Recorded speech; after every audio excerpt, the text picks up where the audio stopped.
அஸ்ஸலாமு அலைக்கும் வரஹ்மத்துல்லாஹி வபரகாத்துஹு. அளவற்ற அருளாளனும் நிகரற்ற அன்புடனுமாகிய அல்லாஹ்விற்கே எல்லா புகழும். ஏக இறைவனின் சாந்தியும் சமாதானமும் நம் அனைவரின் மீதும் என்றென்றும் உண்டாவதாக. ஆமீன். அல்ஹம்துலில்லாஹ்.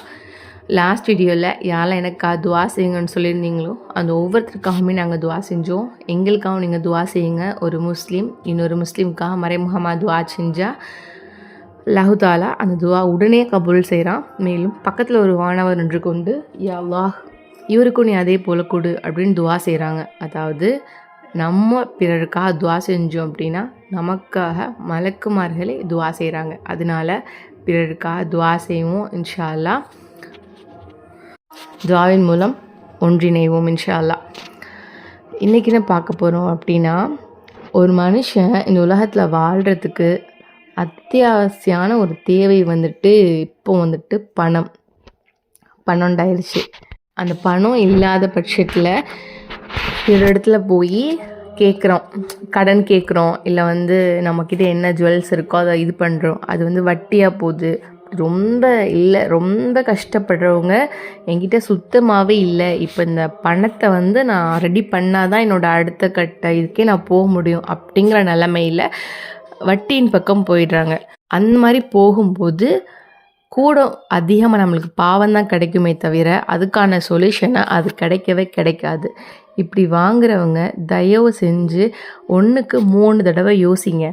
அதாவது வட்டி வாங்குறது பெரும் பாவம். அல்லாஹ் ஏன் அதை பாவம்னு சொல்லியிருக்கான் அது முதல்ல பாருங்கள். வட்டி வாங்குறவங்க கொடுக்குறவங்க அந்த வட்டிக்கு எழுதுகிறாங்கல்ல அவங்களுக்குமே பாவம் இருக்கான். அவங்க மறுமையினால் பைத்தியம் பிடிச்சது மாதிரி எழுப்பப்படுவாங்களாம் அல்லாஹ் இடத்துல கியாமத் நாளில். அப்போது அப்படிப்பட்ட அளவுக்கு வட்டி ஏன் அல்லாஹ் ஹராமாக்கியிருக்கான்? ஏன் வட்டியை சும்மா சாதாரணமாக நீங்கள் நினைக்கிற மாதிரியோ நான் நினைக்கிற மாதிரியோ அல்லாஹு தாலா எந்த ஒரு சட்டத்தையுமே ஏற்படுத்தலை, எந்த ஒரு இதையுமே நம்மளுக்கு கொடுக்கலை. எல்லாமே அவ்வளோ இப்போது நம்ம ஒரு விஷயத்தை நம்ம இது பண்ணோம் அப்படின்னா இந்த விஷயத்தை ஏன் பண்ணக்கூடாது அல்லாஹ் ஹராம்னு சொல்லியிருக்கான் அப்படின்னு சிந்திச்சு பார்த்தோன்னா கண்டிப்பாக நம்மளுக்கு புரியும். நம்மளுக்கே புல்லரிச்சிரும். சுப்ஹானல்லாஹ், இதுக்காக தான் அல்லாஹு தாலா இதை ஹராமாக்கியிருக்கான். நம்மளுக்கு அதுக்கு இப்போ சிகரெட்டை அல்லாஹ் ஹராமாக்கியிருக்கான். அது குடித்தா என்னென்ன நடக்கும் அப்படிங்கிறத 1400 வருஷத்துக்கு முன்னாடி அல்லாஹு தாலா நம்மளுக்கு சொல்லிட்டான். இப்போ புதுசாக கண்டுபிடிக்கிறாங்க. அந்த இதில் இதாயிரும், இந்த இதில் இதாயிரும், இந்தளவுக்கு அதோட கொடூரம் இருக்கும் அப்படின்னு சொல்லிட்டு அல்லாஹ் சொல்கிறான் குரானில். நிச்சயமாக இந்த குரானை சிந்திச்சு பார்க்குறவங்களுக்கு மட்டும்தான் படிப்பினை உண்டு அப்படின்னு தெளிவாக சொல்லிடுறான். அதனால் வட்டியின் பக்கம் நெருங்காதீங்க அப்படின்னு தெளிவாக சொல்லியிருக்கான். தயவு செஞ்சு எவ்வளோ கஷ்டம்னாலும் சரி வட்டியின் பக்கம் மட்டுமே வட்டியின் பக்கம் போகாதீங்க. ஏன்னா அது உங்களை கூட கொஞ்சம் உங்களை கடனில் இழுத்து விட்டுரும். இப்போ நம்ம மக்களுக்கு அது எவ்வளோ பர்சன்டேஜ் வட்டி கொடுக்குறாங்க, அது எவ்வளோ இதாக இருக்குது, எந்த அளவுக்கு அவங்க வட்டி வாங்குறாங்க இப்போது தெரிய மாட்டேங்குது. எப்போ தெரியுதுன்னா நம்ம கட்டிக்கிட்டே போகும்போது தான் அது தெரியுது. ஐயோ இவ்வளோ வட்டி நம்ம கட்டுறோமே, அது பேங்காக இருக்கட்டும் இல்லை what ever it can be, எதாக இருந்தாலுமே வாங்கிட்டீங்கன்னா அதை அடைக்கவே முடியாது. வட்டியை மட்டுமே தான் அடைச்சிட்ருக்க முடியுமே தவிர உங்களோட கடனை அடைக்க முடியாது. அதனால இறைவனிடத்தில் மன்றாடுங்க, வட்டியின் பக்கம் போகாதீங்க, இறைவனை அதிகமாக திக்ர் செய்யுங்க. ரொம்ப கஷ்டமாக இருக்கா, உங்களுக்கு ரொம்ப கவலையாக இருக்கா, இறைவனிடத்தில் மட்டுமே மன்றாடி அழுது அல்லாஹ்கிட்ட கேளுங்க. எங்கிட்டாச்சும் ஒரு வழியை அல்லாஹு தாலா கொடுத்துருவான். அதுக்கு நம்மளோட ஈமான் ரொம்ப தெளிவாக இருக்கணும். அதாவது இப்போ ஒரு சோதனை நம்மளுக்கு வந்துருச்சு அப்படின்னு நம்ம என்ன நினைக்கிறோம், ஏன் தான் எல்லாம் என்ன மட்டும் சோதிக்கிறானோ, ஒய் ஆல்வேஸ் மீ அப்படின்னு நினைக்கிறோம். ஆனால் அப்படி கிடையாது. நபிமார்களையும் அல்லாஹ் சோதிச்சான். ஒவ்வொரு நபிக்கும் ஒவ்வொரு சோதனையை கொடுத்து அல்லாஹ் தாலா சோதிச்சான். அல்லாஹ் தன்னை யாரை நேசிக்கிறானோ அவங்கள தான் அல்லாஹ் தாலா சோதிப்பான். இன்னும் அல்லாஹு தாலா தன்னிடத்துல கேட்கக்கூடியவனை அவன் விரும்புகிறானா. இப்போது மனிதர்களிடத்தில் நம்ம கேட்டோம் அப்படின்னா ஒரு முறை நம்மளுக்கு ஹெல்ப் பண்ணுவாங்க, 2வது முறை நம்மளுக்கு ஹெல்ப் பண்ணுவாங்க, 3வது முறை மூஞ்சி காட்ட ஆரம்பிச்சிருவாங்க. ப்ளஸ் நம்ம கேட்குறத அவங்க விரும்பவே மாட்டாங்க. ஆனால் அல்லாஹு தாலா அப்படி கிடையாது. அவன்கிட்ட யார் கேட்குறாங்களோ அவங்கள நேசிக்கக்கூடியவர்களாக இருக்கான். மேலும் அல்லாஹிடத்தில் பொறுப்பு சாட்டக்கூடியவர்களை அல்லாஹ் ரொம்ப நேசிக்கக்கூடியவனாக அல்லாஹ் இருக்கான். நம்ம வந்து அல்லாஹை நோக்கி ஒரு மூலம் நடந்து போனோம் அப்படின்னா அல்லாஹு தாலா நம்ம நோக்கி ஓடி வருவானா. நம்ம அல்லாஹ் இடத்துல எப்படி இருக்கோம், அல்லாஹ் நம்மக்கிட்ட எப்படி இருக்கான் அப்படிங்கிறது நம்ம அல்லாஹ் கிட்ட எப்படி இருக்கோம் அப்படிங்கிறத பொறுத்து தான். நம்ம 5 இடத்துன்னு தொழுகாமல் உட்காந்துட்டு படுத்துட்டு கவலை கவலை கவலை, அந்த கடன் இருக்குது இந்த கடன் இருக்குது, எப்படி அடைக்க போகிறோம், நோ யூஸ், ஒன்றுமே கிடையாது. நம்ம பிரச்சனை இதுதான் அப்படின்னு தெரிஞ்சிருச்சு, அதுக்கான சொல்யூஷன் என்ன அதை பார்த்தா உடனே தவிர பிரச்சனையை பற்றி யோசித்து கவலைப்படுறதுல எந்த ஒரு யூஸுமே கிடையாது. அதனால அல்லாஹ் கிட்ட மட்டுமே கேளுங்க, நிச்சயமாக ஒரு மிராக்கள் நடக்கும். ஒரு முறை இது வந்து ஈராக்கில் நடக்குது ஒரு சம்பவம். என்ன பண்ணுறாங்கன்னா, ஒரு ஈசான் அந்த டாக்டர், அவங்க வந்து ஒரு ஸ்பெஷலிஸ்ட்டு, எப்படின்னா அந்த மூட்டு வலி இருக்குல்ல அதுக்கெலாம் ரொம்ப ஸ்பெஷலிஸ்ட்டாக இருக்காங்க. அவங்க என்ன செய்கிறாங்கன்னா, ஒரு ஊரில் அந்த இதில் இருந்து வேறு ஒரு நாட்டுக்கு வந்து புறப்பட்டு போகிறாங்க. அப்போ போகும்போது இடையில வந்து ஃப்ளைட் என்ன ஆயிடுது, ரொம்ப இதாகிடுது. அப்போது வந்துட்டு ஃப்ளைட்டை வந்து லேண்ட் பண்ணணும் அப்படிங்கிற ஒரு சூழ்நிலை ஏற்படுது. என்ன பண்ணுறாங்கன்னா, பின்னாடி திருப்பி கொஞ்சம் லேண்ட் பண்ணுற மாதிரி ஒரு இதில் வந்து லேண்ட் பண்ணிவிட்டு அதிர்ஷ்டவசமாக எல்லாருமே உயிர் தப்பிச்சிடுறாங்க. அப்போது எல்லாருமே அங்கங்கே இறங்கி இப்படி இது பண்ணிட்டு நிற்கிறாங்க.